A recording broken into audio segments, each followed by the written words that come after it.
যদি তুমি class 11-এর student হও ওয়েস্ট বেঙ্গল বোর্ডের, তো তোমাদের এই যে সামনে সেমিস্টার 1 এক্সামটা আছে, এই এক্সামের জন্য বায়োলজির সিলেবাসটুকু আছে, সেখান থেকে কোয়েশ্চেন প্র্যাকটিস করা অত্যন্ত জরুরি, সেটা বুঝতে পারছো।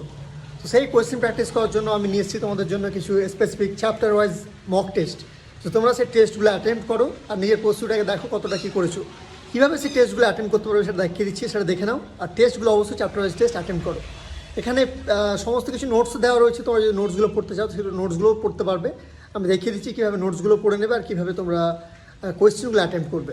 তোমরা সিম্পলি এভাবে google.com-এ আসার পরে এখানে letspursue.com তুমি সার্চ করবে। letspursue.com সার্চ করলে প্রথমে যে ওয়েবসাইটটি আসবে letspursue.com-এ, সেই ওয়েবসাইটে ক্লিক করবে। এটা হচ্ছে হোম পেজ। সেই হোম পেজের উপরে টপ রাইট কর্নারের ডান দিকে সেই 3 লাইনে ক্লিক করলে তুমি এখানে অনেকগুলো অপশানস পাবে। এখানে হচ্ছে মোর বলে একটা অপশান পাবে। এই মোরের এখানে টেস্ট বলে যে অপশানটা আছে, এখানে যদি ক্লিক করো, এই টেস্টে ক্লিক করলে তুমি দেখতে পাচ্ছ এখানে অনেকগুলো টেস্ট খুলে গেল। তো উপরের এই টেস্টগুলো তোমার জন্য রিলেভেন্ট নয়, এগুলো ডিফারেন্ট নিট জেনপাসের জন্য আলাদা আলাদা টেস্ট রয়েছে।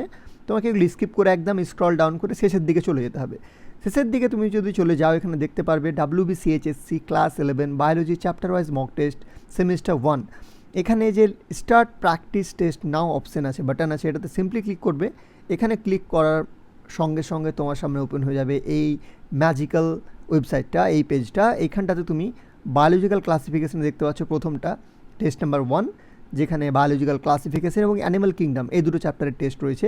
45 মার্কের 45 মিনিটের একটা টেস্ট। দেন তুমি দেখতে পারবে সেল যে ইউনিটটা আছে, cell the unit of life, biomolecule, cell cycle and cell division থেকে। তারপর সেমভাবে তুমি দেখতে পেয়ে যাবে নিচে তোমার plant kingdom, morphology, anatomy of flowering plants, structure organism animals, এগুলো থেকে কোয়েশ্চেন পেয়ে যাবে। সো 3টে ডিফারেন্ট যেটা তোমার সেমিস্টার 1 টপিকগুলোকে প্রায় কভার করছে, তুমি এই টেস্টগুলো এখানে দিতে পারো। তো ধরো আমি এই টেস্টটাতে যদি সিম্পলি এই অ্যাটেম্প্ট নাও ক্লিক করবে, অ্যাটেম্প্ট নাও ক্লিক করার পরে তোমার সামনে দেখতে পাচ্ছ তুমি ওপেন হয়ে গেছে ইনক্লুডেড চ্যাপ্টার্স, টেস্টের ডিউরেশন, এবং আফটার সাবমিশন তুমি কী পাবে, ডিটেলড পারফরমেন্স রিপোর্ট পেয়ে যাবে, topic wise strength and weakness analysis পাবে, আনসার কি উইথ এক্সপ্লেনেশনস পেয়ে যাবে, আর সাজেশনস পেয়ে যাবে।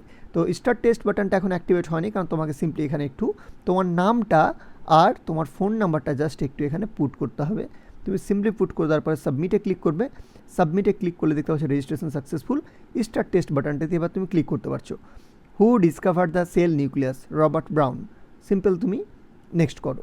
তো এইভাবে তুমি পুরো টেস্টটা কমপ্লিট করবে। সাবমিট করার পরে তুমি সেখানটাতে ফাইনাল তোমার যা স্কোর হলো, যা ফিডব্যাক আছে, সমস্ত কিছু দেখতে পাবে। এভাবে সমস্তগুলো চ্যাপ্টার রিভাইজ করে এই টেস্টগুলো দাও, মার্কস ইমপ্রুভমেন্ট আসবেই আসবে, নো ডাউটেডলি। Thank you.